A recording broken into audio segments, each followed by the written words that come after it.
Chapter 3. Our Changing Earth. The lithosphere is broken into a number of plates known as the lithospheric plates. You'll be surprised to know that these plates move around very slowly, just a few millimeters each year. This is because of the movement of the molten magma inside the Earth. The molten magma inside the Earth moves in a circular manner as shown in the activity. The movement of these plates causes changes on the surface of the Earth. The Earth movements are divided on the basis of the forces which cause them. The forces which act in the interior of the Earth are called as endogenic forces, and the forces that work on the surface of the Earth are called as exogenic forces. Endogenic forces sometimes produce sudden movements and at the other times produce slow movements. Sudden movements like earthquakes and volcanoes cause mass destruction over the surface of the Earth. A volcano is a vent opening in the Earth's crust through which molten material erupts suddenly. Similarly, when the lithospheric plates move, the surface of the Earth vibrates. The vibrations can travel all around the Earth. These vibrations are called earthquakes. The place in the crust where the movement starts is called the focus. The place on the surface above the focus is called the epicenter. Vibrations travel outwards from the epicenter as waves. Greatest damage is usually closest to the epicenter, and the strength of the earthquake decreases away from the center. Although earthquakes cannot be predicted, the impact can certainly be minimized if we are prepared beforehand.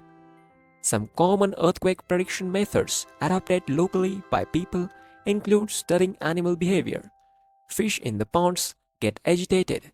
Snakes come to the surface. Earthquake preparedness. Where to take shelter during the earthquake? Safe spot. Under a kitchen counter, table or desk, against an inside corner or wall. Stay away from fireplaces, areas around chimneys, windows that shatter including mirrors and picture frames. Be prepared. Spread awareness amongst your friends and family members and face any disaster confidently. Major landforms. The landscape is being continuously worn away by two processes, weathering and erosion. Weathering is the breaking up of the rocks on the Earth's surface. Erosion is the weakening away of the landscape by different agents like water, wind, and ice. The eroded material is carried away or transported by water, wind, etc., and eventually deposited. This process of erosion and deposition create different landforms on the surface of the Earth. Work of a river. The running water in the river erodes the landscape. When the river tumbles at steep angle over very hard rocks or down a steep valley side, it forms a waterfall. As the river enters the plain, it twists and turns, forming large bends known as meanders. Due to continuous erosion and deposition along the sides of the meander, the ends of the meander loop come closer and closer. In due course of time, the meander loop cuts off from the river and forms a cutoff lake, also called an oxbow lake. At times, the river overflows its banks. This leads to the flooding of the neighboring areas. As it floods, it deposits layers of fine soil and other material called sediments along its banks. This leads to the formation of a flat, fertile floodplain. The raised banks are called levees. As the river approaches the sea, the speed of the flowing water decreases, and the river begins to break up into a number of streams called distributaries. The river becomes so slow that it begins to deposit its load. Each distributary forms its own mouth. The collection of sediments from all the mouths forms a delta. Work of sea waves. The erosion and deposition of the sea waves gives rise to coastal landforms. Sea waves continuously strike at the rocks. Cracks develop. Over time, they become larger and wider. Thus, hollow-like caves are formed on the rocks. They are called sea caves. As these cavities become bigger and bigger, only the roof of the caves remain, thus forming sea arches. Further erosion breaks the roof and only walls are left. These wall-like features are called stacks. The steep rocky coast rising almost vertically above seawater is called sea cliff. The sea waves deposit sediments along the shores, forming beaches. Work of ice. Glaciers are rivers of ice, which too erode the landscape by bulldozing soil and stones to expose the solid rock below. Glaciers carve out deep hollows there. As the ice melts, they get filled up with water and become beautiful lakes in the mountains. The material carried by the glacier, such as rocks, big and small, sand and silt, gets deposited. These deposits form glacial moraines. Work of wind. Have you ever visited a desert?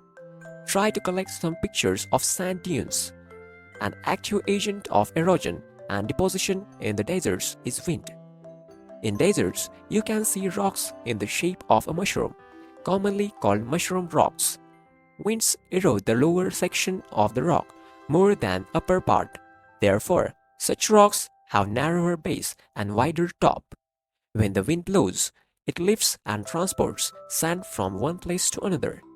When it stops blowing, the sand falls and gets deposited in low hill-like structures. These are called sand dunes. When the grains of sand are very fine and light, the wind can carry it over very long distances. When such sand is deposited in large areas, it is called loess. Large deposits of loess is found in China. Facts time. What are lithospheric plates? The Earth's crust consists of several large and some small, rigid, irregularly shaped plates, are also called as slabs, which carry continents and the ocean floor. Do you know there are three types of earthquake waves? First one are P waves or longitudinal waves. Second one are S waves or transverse waves. Third one are L waves or surface waves. Try to find out the properties of these waves from an encyclopedia. Do you know an earthquake is measured with a machine called a seismograph? The magnitude of the earthquake is measured on the Richter scale. An earthquake of 2 or less can be felt only a little. An earthquake over 5 can cause damage from things falling. A 6 or higher magnitude is considered very strong, and 7 is classified as a major earthquake. Do you know there are thousands of small waterfalls in the world? The highest waterfall is Angel Falls of Venezuela in South America.